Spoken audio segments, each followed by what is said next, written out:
Mas o cara vai prestar um exame lá, tem uma nota mínima, ele tira a nota mínima e essa nota mínima só vale se ele tiver dinheiro para pagar aqueles que estão dentro dos 20%?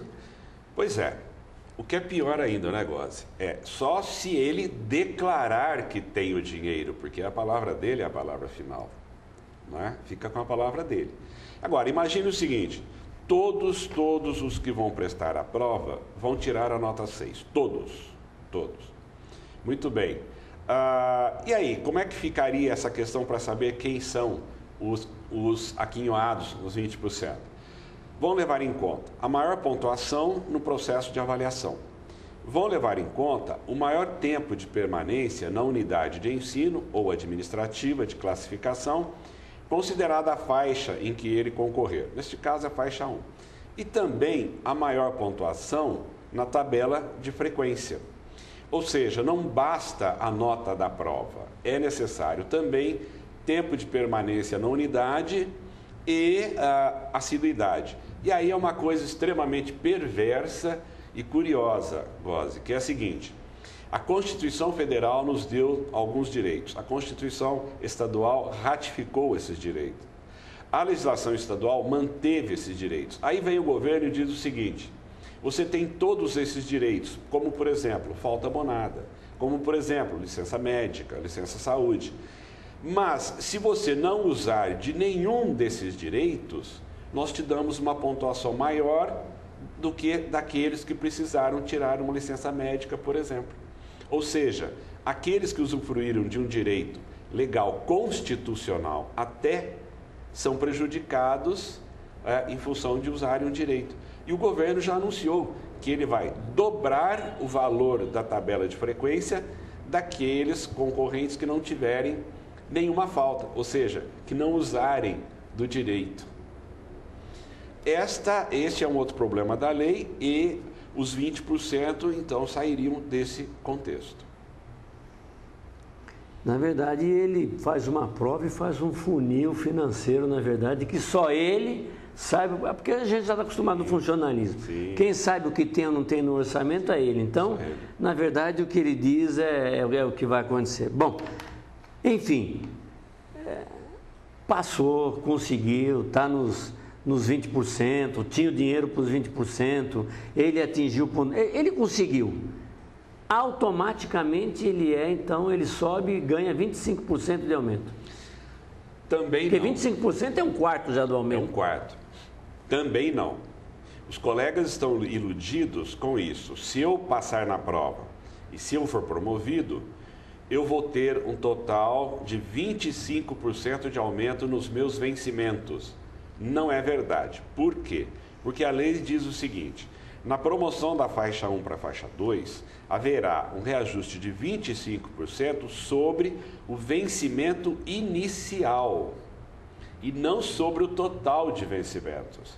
E como você sabe, todos os funcionários públicos sabem, vencimento inicial é uma coisa, total de vencimentos é outra. Por quê? Porque existe uma política perversa de gratificações, não é? E essas gratificações não terão a incidência total dos 25%. Por exemplo, existe uma gratificação geral que é de R$80, ela vai ficar de fora. As evoluções salariais não incidirão sobre a gratificação geral, sobre a GRAN, que é a gratificação de atividade do magistério, na parte que se refere à vantagem pessoal, não incidem sobre gratificação de representação e não incidem sobre gratificação de função e adicional de transporte. Portanto, são 5 itens que estão ficando fora desse aumento. Na verdade, o reajuste vai variar de mais ou menos 20,5% na faixa 1 até 12,5% na faixa 5. Ninguém vai ter um reajuste de 25% no total de vencimentos. Se o cara faz tudo isso e, na verdade, ele pode atingir só 12%? Na última faixa, sim. E depois ele só presta outro 4 anos depois? 3 anos depois. 3 anos quarto depois. ano, né? No quarto ano. 3 anos depois. À medida que vai aumentando o total de vencimentos, vai diminuindo o percentual de incidência do reajuste. E esse daí para frente, vocês imaginam que será o reajuste que haverá no magistério? Sem dúvida, a questão toda é a seguinte... Já podemos dizer que até é menor do que a inflação do ano. Sim, e sem dúvida é o seguinte, agora a Secretaria está tratando de reajuste mediante avaliação e bônus. E veja, nenhum sistema de promoção por merecimento pode excluir os reajustes normais, naturais. Isso é uma fraude. Bom, seria o caso de, além disso, ter aquela reposição do artigo 3710 da Constituição, Exatamente. Que nunca tivemos desde que a Constituição veio à tona, né? Exatamente. De vez em quando vem essas gratificações, agora substituído por esses... Exatamente. E veja bem, qual é ainda o ponto mais perverso desse projeto? Todos os aposentados estão de fora, todos os aposentados. Como se eles não pertencessem mais ao quadro da educação, né? Como se eles não tivessem nenhuma importância no passado. Né? Como se não existissem e como se não tivessem até uma proteção constitucional. Não é? A lei fala também de um caminho até atingir o topo, né, da carreira, né? Sim.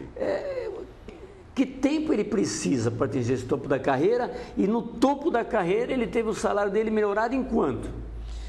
Bom, no topo da carreira ele terá o salário dele na última faixa melhorado em mais ou menos 12,5%.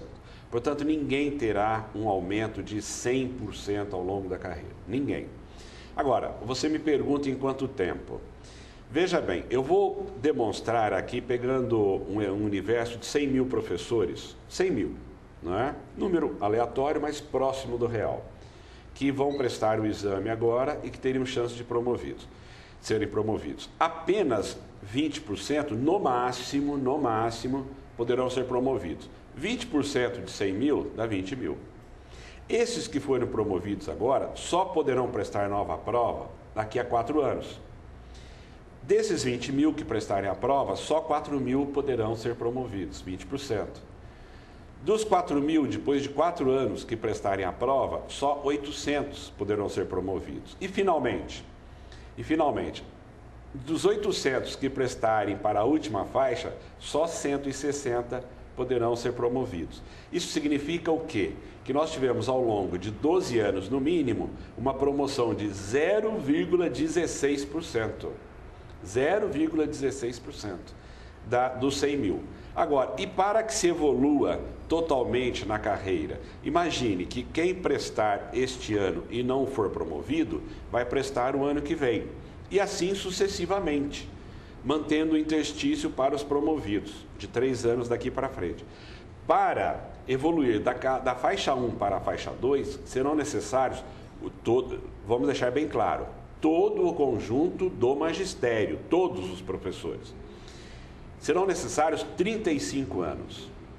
Para evoluir da faixa 2 para a faixa 3, 44 anos.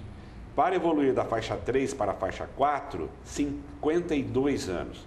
E da faixa 4 para a faixa 5, 60 anos. Portanto, para que todos que estão hoje no magistério possam evoluir até a faixa 5, serão necessários 191 anos.